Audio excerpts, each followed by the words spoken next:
What's going on, my fellow Jedi and Padawans? Welcome back to another Jedi gaming video. Thank you guys so much for coming back to the channel, and if you guys are new, welcome. Today we're going to be going through a beautiful little Radiant Dance Machines Prismatic Hunter build for y'all, because with this we are able to get some pretty fun little combinations going on with our Prismatic build, getting our super very quickly, as well as in general just our abilities. So with this we got the Dance as our exotic perk. Activating your dodge ability near targets allows us to basically dodge infinitely as long as we are getting defeats, which will extend that dodge duration. So you are just dodging, getting your melee, dodging, getting your melee. At least that's how I've been doing it with this build, because stuff like Ascent, as soon as you use Ascent, it does take that Radiant Dance exotic perk away, so you can only use that once because it was broken before. But let's get into how we're utilizing this build. So for our aspects and fragments that we are going to be using right here, we're going to be using the Gambler's Dodge, Shadow Shot with Triple Jump, Withering Blade, and our Arc Bolt. For me, I'm going to be using the Threaded Spectre because,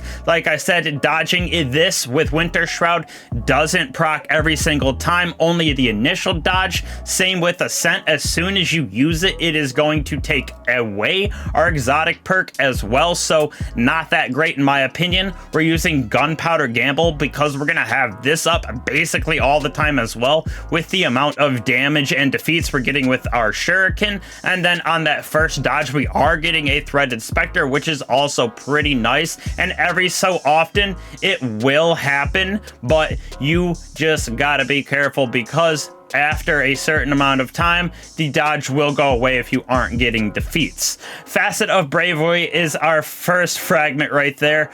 Defeating targets with our grenade is going to grant us volatile rounds, and powered melee defeats is going to grant our strand weapons unraveling rounds. So we're going to have both unraveling and volatile on this build. Facet Awakening right here. Light or darkness damage or super final blows generate those elemental pickups. So for us, we're going to get a bunch of different things with this: strand tangles, fire breaches, void breaches, the tangles, as well as stasis shards. It's going to be absolutely crazy. Faceted Devotion is next targets debuffed by stasis or strand grant us additional light transcendence. So like I said, getting transcendent with this build very quickly. Extra bit of a damage reduction with Facet of Protection when we are surrounded. Facet of Courage, Arc, Solar, Void abilities do increase damage to those affected by darkness debuffs, so our Gunpowder Gamble as well as our Arc Bolt Grenade is going to do additional damage to those stasis as well as strand debuff targets. And then last but not least, Facet of Sacrifice. Well, we have Arc, Solar, Void buffs, we are going to get Darkness, Transcendent energy, so like I said, we are going to get Transcendent very quickly. Onto our mods and our stats. I went with Resilience, Mobility as high as I could get them, Discipline, Strength, Intellect basically in the middle roads, just because we're getting our abilities back very quickly anyways, dodging, etc. So we're gonna go with Small Ammo Finder, you know what I'm saying, Special Ammo Finder for our weapons. You will see why. Hands-on because we're getting our melees back consistently with that consistent dodge, as well as Harmonic Siphon. We're gonna go with Impact Induction to get back our grenade when we hit it with those powered melees, as well as Heavy-Handed to create even more orbs of power for us. Chest Piece, totally up to you and the activities you're going into, up to what that damage is, surges, stuff like that. When we move on to our void weapons, we're gonna have ourselves that Radiant Dance Machine giving us some nice little energy damage surge, if you will. 12% with this, with the recuperation. Every single time that we pick up those orbs of power, we're gonna get back some health as well. Powerful Attraction, actually super nice with this because every single time we dodge, which is basically infinitely with these Radiant Dance Machines, we're gonna be able to collect all those orbs of power that us and our fellow Guardians are gonna create for us. Bomber as well to get back our grenade, and then Time Dilation, so our Void Weapon Surge is going to last even longer. Now for that Void Weapon Surge, we're going to be using Faith Keeper as well as Choir 1 Faith Keeper right here. Auto-loading bipod, pretty solid for DPS, and with the volatile rounds that we're getting on this because of Prismatic Hunter as well as the Void Weapon Surge, it's also pretty good on DPS.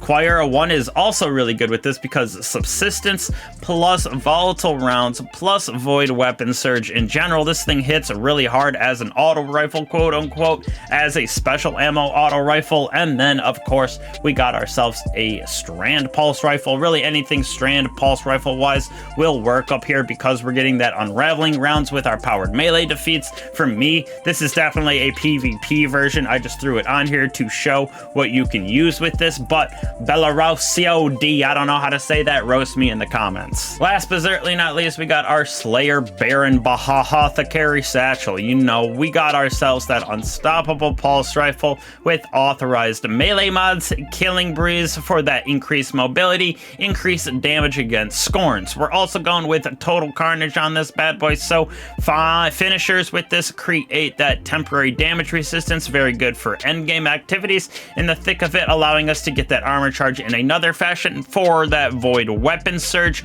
Breaking combatant shield gives us orbs of power, another way for us to pick that up to give us armor charge, as well as for us to get that recuperation to proc. We're gonna go with Deliberating Wave right here, damaging in a void little burst that'll weaken targets when we use finishers.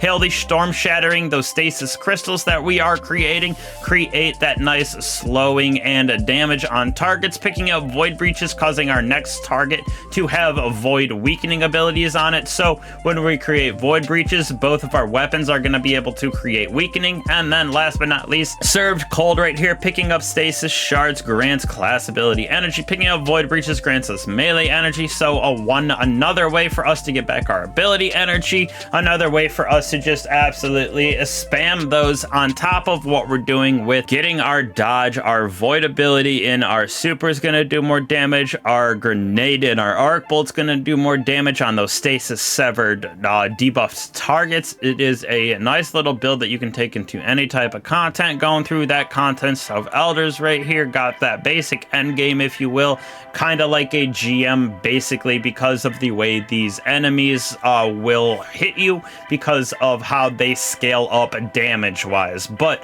I really appreciate you guys for always coming back to the channel. We got ourselves a nice new act coming up in a couple days here, so be ready for that. And again, I appreciate all you guys as always. I'll catch you guys in the next one. Don't be afraid to like and subscribe, slap that bell if you haven't. Helps me out, helps the chat out, helps everything. You know what I'm saying. I appreciate all you guys. Happy holidays. Peace.